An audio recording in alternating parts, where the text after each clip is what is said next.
नमस्कार, आप देख रहे हैं आज तक। आपके साथ मैं हूं सईद अंसारी। संघ के विचारक और अर्थशास्त्री गुरुमूर्ति ने आज तक से कहा है कि 2000 रुपए के नोट भी बंद हो जाएंगे। गुरुमूर्ति ने कहा कि कुछ साल में 2000 के नोट चलन से बाहर हो जाएंगे और उन्होंने दावा किया कि 2000 के नोट सरकार ने सिर्फ इसलिए छापे हैं ताकि नोटबंदी के बाद अर्थव्यवस्था में नोटों के गैप को जल्द से जल्द भरा जा सके। Everybody is talking about this 2000 crores because that was the only way of bridging the gap, and you can remonetize it without demonetization in 1 year. You introduce a new currency, it takes about 5 to 7 years to fake it, but before that you will withdraw the 2000 rupee notes. 2000 rupee notes is only a bridge. It is obvious they are not able to print enough number of 500 rupee notes and 100 rupee notes. Delhi के posh greater Kailash इलाके में एक law firm से 13 करोड़ 65 लाख रुपए बरामद होने का नया मामला सामने आया है। पूछताछ में जानकारी सामने आई है कि जिस लॉ फर्म से पैसा बरामद हुआ उसके मालिक रोहित टंडन का एक पूर्व मंत्री से रिश्ता है। सूत्रों के अनुसार पूर्व मंत्री ने रोहित को पैसा खपाने का जिम्मा सौंपा था।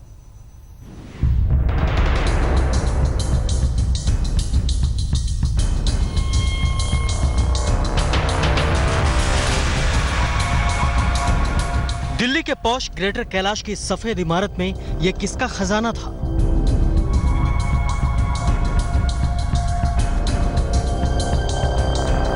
वकील रोहित टंडन के लॉ फर्म से 13 करोड़ 65 लाख रुपए की बरामदगी के मामले में आयकर विभाग लगातार पूछताछ कर रहा है।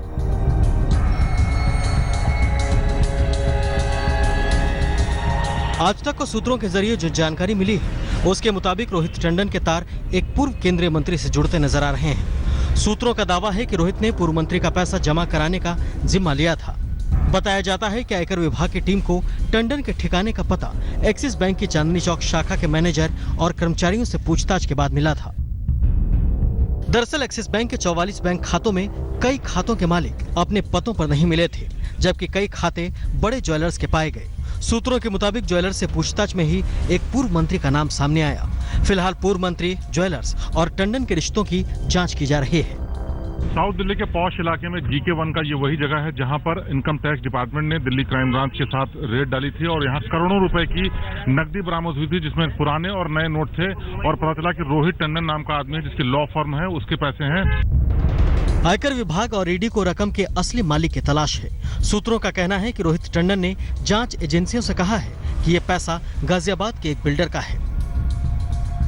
दरअसल जांच में बात सामने आई है कि रोहित टंडन को ये पैसे गाजियाबाद के एक बड़े बिल्डर ने दिए थे।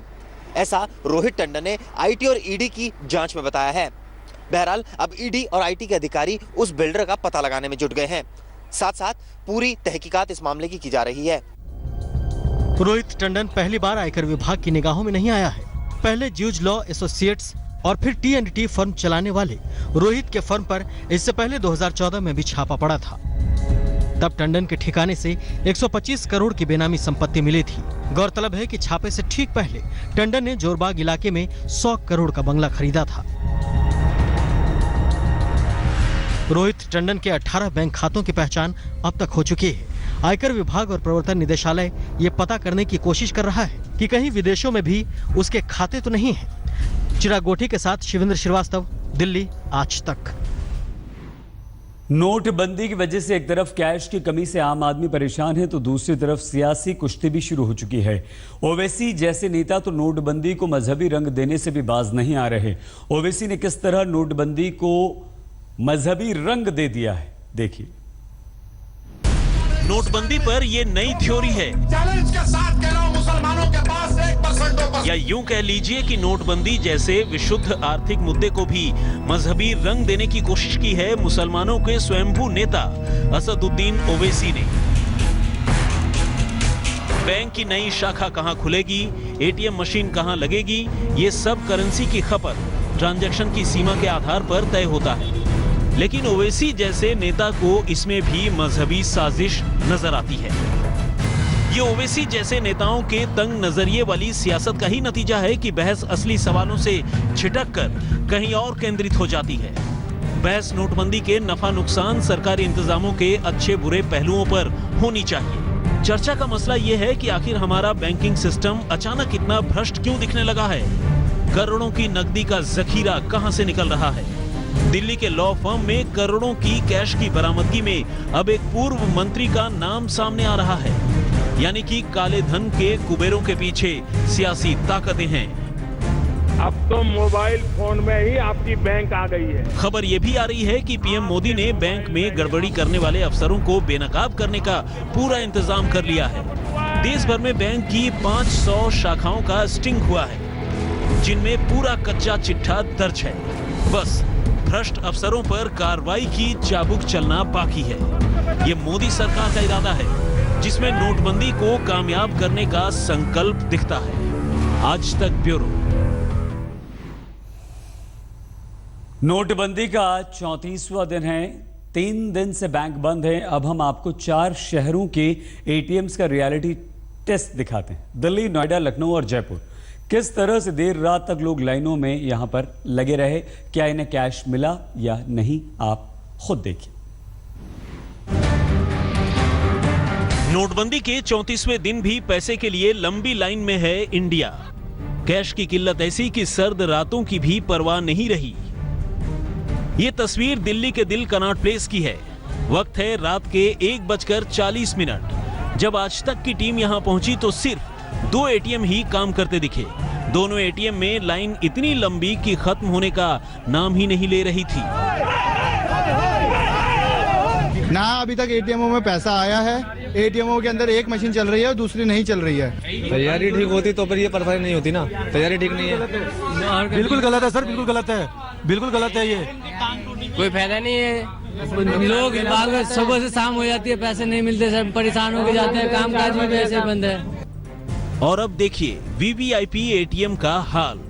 एसबीआई का ये एटीएम दिल्ली के नॉर्थ एवेन्यू के एमपी कैंटीन में है, लेकिन रात के 2 बजे कैश टेस्ट में ये एटीएम कितनी खरी उतरी आप खुद ही देख लीजिए।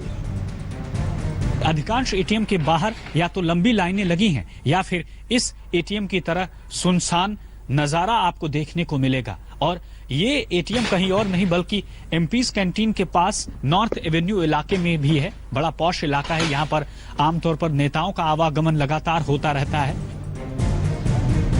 एनसीआर का हाल भी दिल्ली से कोई अलग नहीं है। नोएडा के सेक्टर 18 मार्केट में कई एटीएम हैं, लेकिन रविवार रात सिर्फ एक एटीएम में कैश मिला। सर्दी ने नवाबों के शहर लखनऊ में भी दस्तक दे दी है, लेकिन इसका असर एटीएम की लाइनों पर नहीं पड़ा। आज तक की टीम ने देर रात लखनऊ में एटीएम का रियलिटी चेक किया। और कोई रास्ता नहीं है पूरे शहर में, कहीं ना पैसा है ना एटीएम खुले हैं। जो खुले हैं वो बेकार पड़े हैं। आज तो कोहरा फिर भी कम है, वरना इससे ज्यादा कोहरे में निकलते हैं। हजरतगंज का हाल तो और भी बुरा था। यहाँ आधी रात को ज्यादातर एटीएम बंद नजर आए। एसबीआई की जिन 2 एटीएम में ही कैश था, वहां लोगों की लंबी लंबी लाइनें थी। ये बताइए, रात को आप लोग इस वक्त कंबल लेकर के यहाँ पर आए? ठंड का मौसम, कंबल लेके आए भाई। पूरा चेचिस खराब है वहाँ, लेकिन जब भी जो है आए हैं यहाँ कंबल लेके पैसे निकाल। सब इन्फेक्शन है चेहरे पे, लेकिन जो क्या करें, आना पड़ता है यहाँ। अब जरा गुलाबी शहर जयपुर का हाल देख लीजिए। जयपुर जंक्शन के आसपास कई बैंकों के एटीएम हैं, लेकिन सब बेहाल। बैलेंस नहीं है। बैंकों की छुट्टी का ये 3रा दिन था। जाहिर है बैंकों की छुट्टियां आम आदमी पर भारी पड़ी हैं। जयपुर से देवांकुर और लखनऊ से कुमार अभिषेक के साथ राम किंकर सिंह, दिल्ली आज तक। वर्धा तूफान तमिलनाडु में तबाही मचा रहा है। 100 किलोमीटर प्रति घंटे से भी ज्यादा रफ्तार से आए तूफान की वजह से अब तक 2 लोगों की मौत हो चुकी है। तूफान की वजह से सुबह से मूसलाधार बारिश हो रही है और लोगों को परेशानियों का सामना करना पड़ रहा है।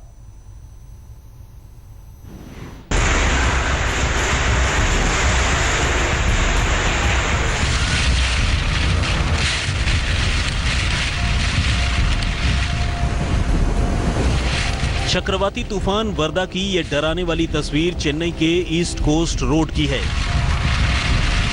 तूफान की रफ्तार इतनी तेज है कि सड़क के किनारे खड़े इन पेड़ों का टिकना मुश्किल हो रहा है। वीआईटी यूनिवर्सिटी के चेन्नई के कैंपस की इस तस्वीर को देखिए।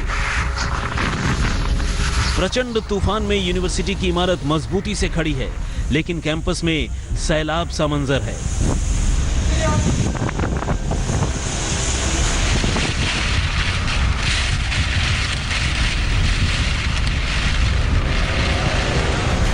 इस 5 स्टार होटल की खिड़कियों से सामान हवा में ऐसे उड़ने लगा जैसे चिंदियां फूंक मारने पर उड़ जाए।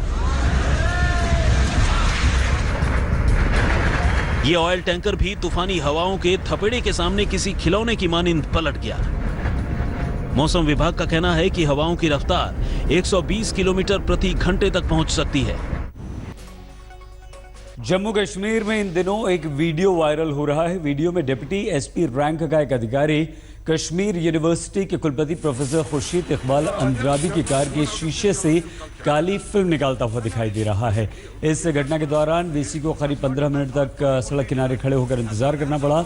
ऐसा कहा जा रहा है कि इससे वीसी काफी नाराज हैं और उन्होंने सीएम महबूबा से एसपी की शिकायत भी की है। You're not.